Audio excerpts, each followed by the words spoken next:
everybody, what's up? Welcome back to my living room. Today we're going to be talking about yet another hardy annual, maybe not technically a hardy annual. Today we're going to be looking at Dusty Miller. Now I know for a lot of people might consider this one a perennial. It kind of behaves like a short-lived perennial here in my yard, and I'm just going off my own personal experiences with these.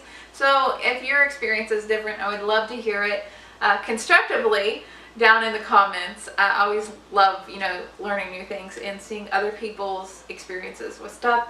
The variety I'm going to be growing this year is called New Look Dusty Miller. I think this is kind of a rounded lamb's ear one, or it might be the toothed one. I'm not really quite sure. I ordered these seeds a long time ago. So in the past, you guys have seen me grow these Dusty Miller seeds using the winter sowing method, and the winter sowing method works just absolutely great.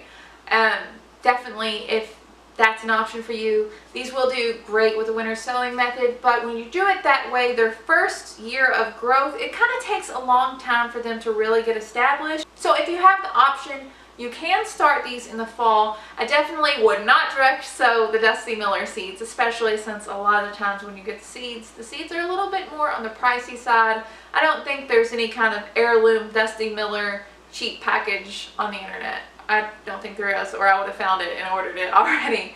But I could be wrong. Let me know. I don't know. Anyway, one thing I really love about these is that they're insanely easy to grow. So to grow these, all I'm going to do is I'm going to get a seed tray ready, or a bottle, or anything, whatever you have on hand. I'm going to fill it with a moist potting soil. I always use potting soil. That's just usually what I have available, but I'm sure a seed starting mix would be great for that, to use instead, because it's actually for seed starting. But a potting soil will get the job done.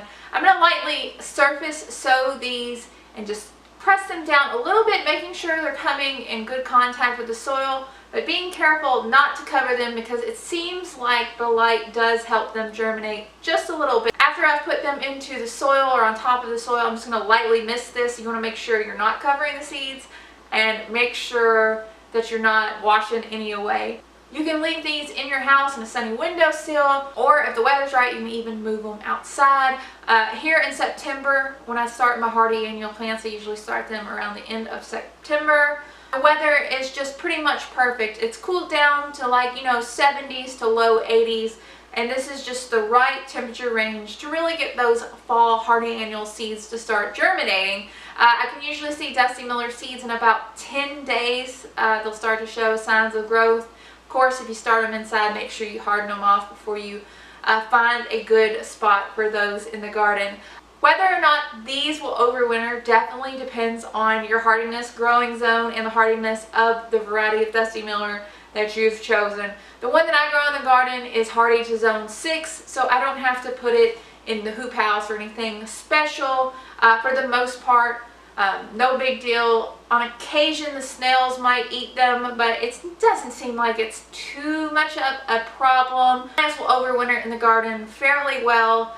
I think in the past I've had about a 75% survival rate on those zone 6 hardy Dusty Millers. So it is a little bit of a gamble, and again, it always just depends on your garden and your growing conditions and the season. The thing about planting fall hardy annuals and fall plants is that a lot of it is a little bit of trial and error, and really just making the mistakes and enjoying the successes and figuring out what works and what doesn't. So everybody's garden is going to be different, so I can't guarantee that it will work for you, but I can just do my best to tell you the things that I've experienced, and hopefully it works for you. I mean, I want you to succeed, Anyway, that's about it for this video. Hopefully it was somehow helpful. I'm not quite sure if it was. If it was, be sure to hit that subscribe button. Hit the little bell icon. The little bell icon just tells you when I put a new video out. Share it with your friends, all that good stuff. I'm trying to put out regular content here on this channel. It might be soap making, it might be gardening. I really just do a wide range of things. But don't be surprised if you see something, different. Hope y'all are having such a great day, and I'll talk to y'all later. Bye, guys.